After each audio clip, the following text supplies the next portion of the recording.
Hi everyone.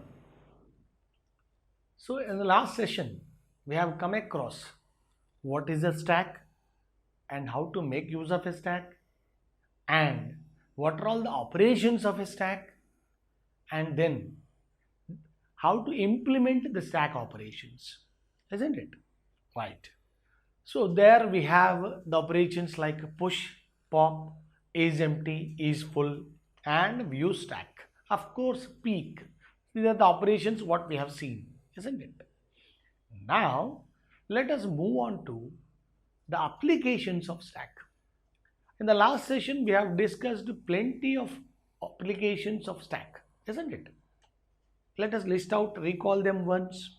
One is the expression evaluations. Number two, the decimal to binary conversions. Number three, as a part of window applications, system makes use of undo and redo operations. In order to perform the undo and redo operations, we need to take the help of stack, right? And then followed by the history of a browser, isn't it? History of a browser consists of a stack. And two more operations, most critical operations I have told you, in order to evaluate recursive function calls and nested function calls. Okay, so in order to execute the functions itself, okay, because every program consists of plenty of functions. Out of those plenty of functions, how the functions are being executed by the compiler, okay, how the compiler is able to execute the functions will be in the hands of the stack. Okay, right. Now let us make use of, right? Let us define, let us list out once the listing is over. Now let us move on to how to execute those operations. How really the stack plays the role in case of implementing those operations. We will see. Okay, right. Now let us move on to the focused operations today. Today's focused topics are decimal to binary conversions, okay, and then the expressions. As a part of expressions, we have three different things. One is infix to postfix conversions or infix to prefix conversions, then balancing of symbols, then evaluation of expressions. Evaluation of expressions. This is what we have. Okay, now so let us go these operations one after the other. Okay, let us implement, let us understand how the stack is being used to evaluate these operations. And while discussing, okay, so first let us go for the first one, the decimal to binary conversion. And in the last session, we have come across the simple decimal to binary conversion operation. Already we have done it. Now let us see, let us recall that with the help of an example and let us see how a stack is being implemented. Let us have simple simulation here. Okay, that simple simulation is somewhat like this. Okay, right. So suppose there is a decimal number called 28. Okay, there is a decimal number called 28. Now this is the representation, as we all know. Okay, the decimal number system will be represented with the base with 10. Now this 28, this to be converted into the required binary format. Okay, that's what I want to see. For that, I would like to make use of a stack. Okay, this stack initially top is equal to -1. This is the 0 index, 1, 2, 3 and 4. So totally there are 5 number of elements can be placed in the stack. That means the stack maximum size is 5. Okay, right. Now what we do here in order to convert this, what we do, right, divide the number by 2. So 28 will be divided by 2. Okay, then obviously you take the reminders there. So when you divide a number, you get a reminder. Okay, so here our focus will be on reminders, right, while dividing the number. Now let us see here. Let us see the step-by-step operations here. When you divide a number 28 by 2, then you get a value somewhat like this, isn't it? When you divide the number by 28, then 2 14s 28, the remainder is 0.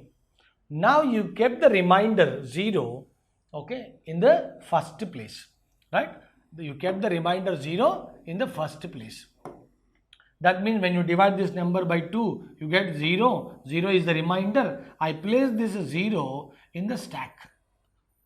That too at the position called top is equal to 0.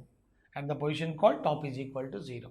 Slowly, I divide this number by 2 again. Then I obtain another remainder. Okay, I get another remainder. I place that remainder in the second place.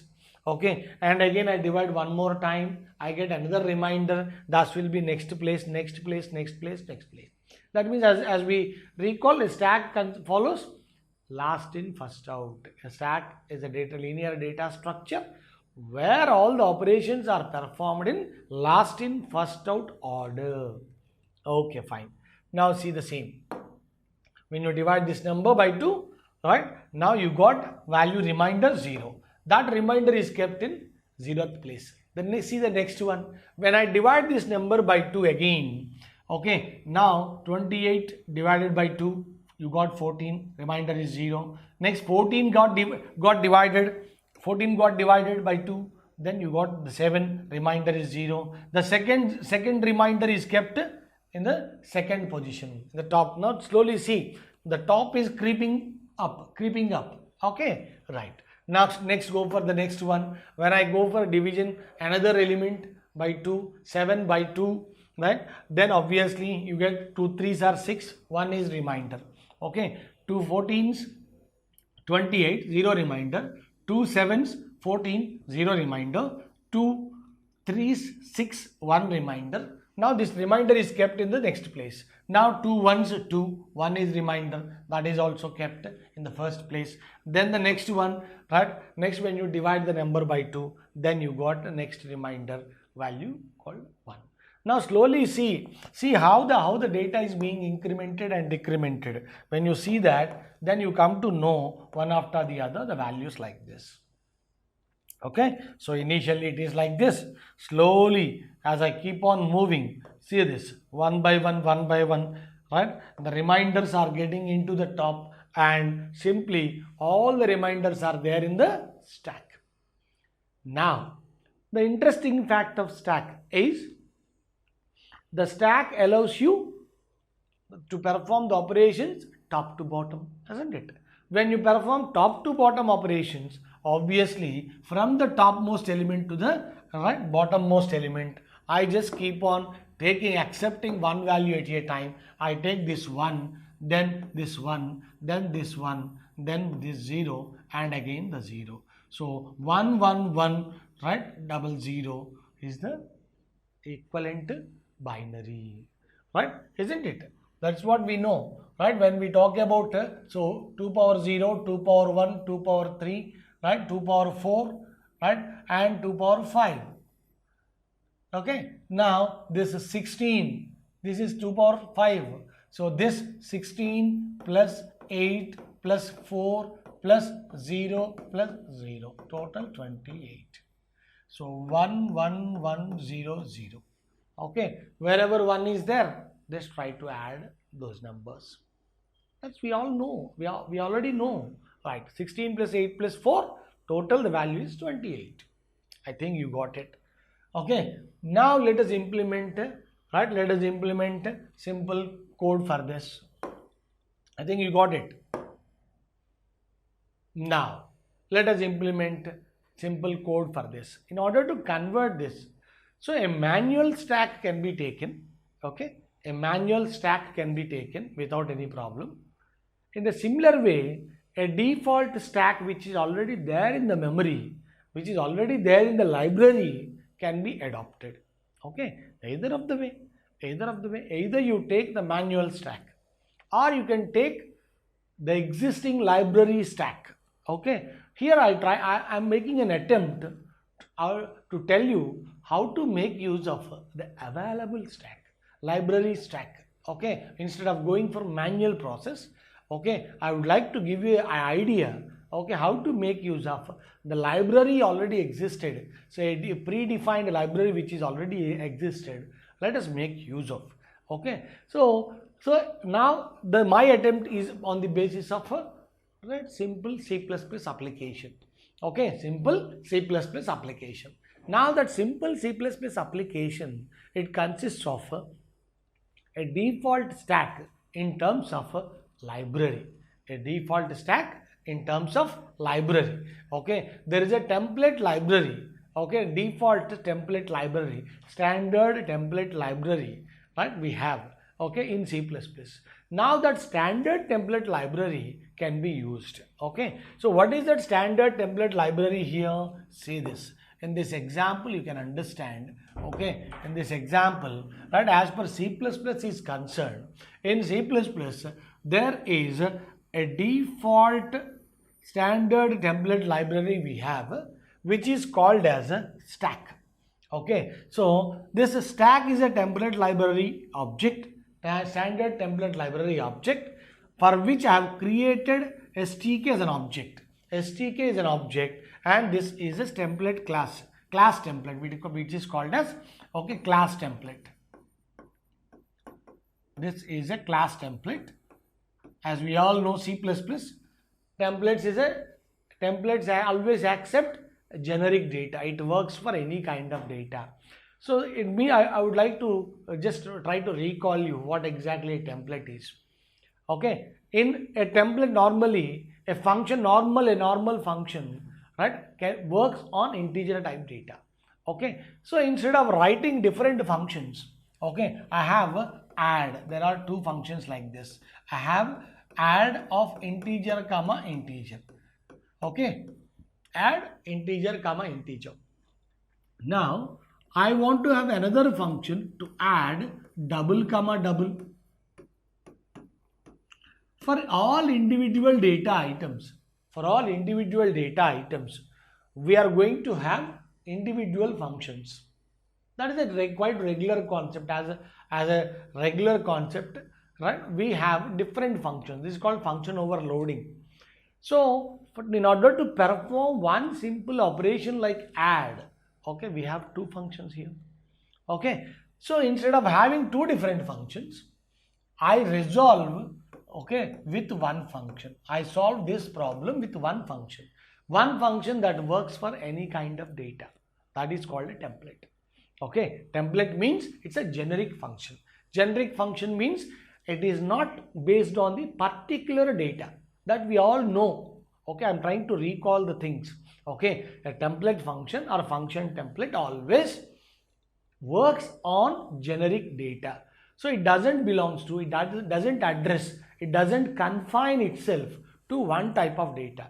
The function works for integers, function works for double, function works for character, function works for all types of numeric data. Okay, so the single function works for any kind of data. That is called a template function. Here also in C++, in the standard template library, we have a stack class template, a class template called stack, which works for any kind of data. A stack, suppose if at all you want to have a stack of character, a stack of alphabets, otherwise a stack of numbers, a stack of double, a stack of integer, a stack of long integers. If at all you want to have, then you cannot have multiple objects. With one single object, we can address all types of data. Okay, so here it resolves the same process. Okay, it addresses the same problem. STK is a default class template which works on integer type data. So here I am writing again. Okay, stack is a class template.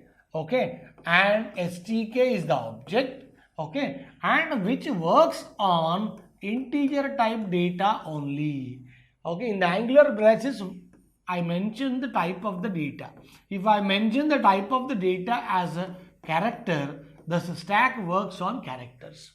If the data type, if I mention integer, the stack is meant for integers. If I mention double, the stack works on double data. So depending on the user choice, okay, the data type will change. Okay, so to that extent we are using our predetermined stack, that is library, the stack in the library. So these two are the fundamental operation, decimal to binary conversion. Okay, so the fundamental function here. Now I'm going to write the main function. So main is very simple. See this, we have the main function. Here I've taken one number, enter any number. Okay, then I've taken the number C in and C out.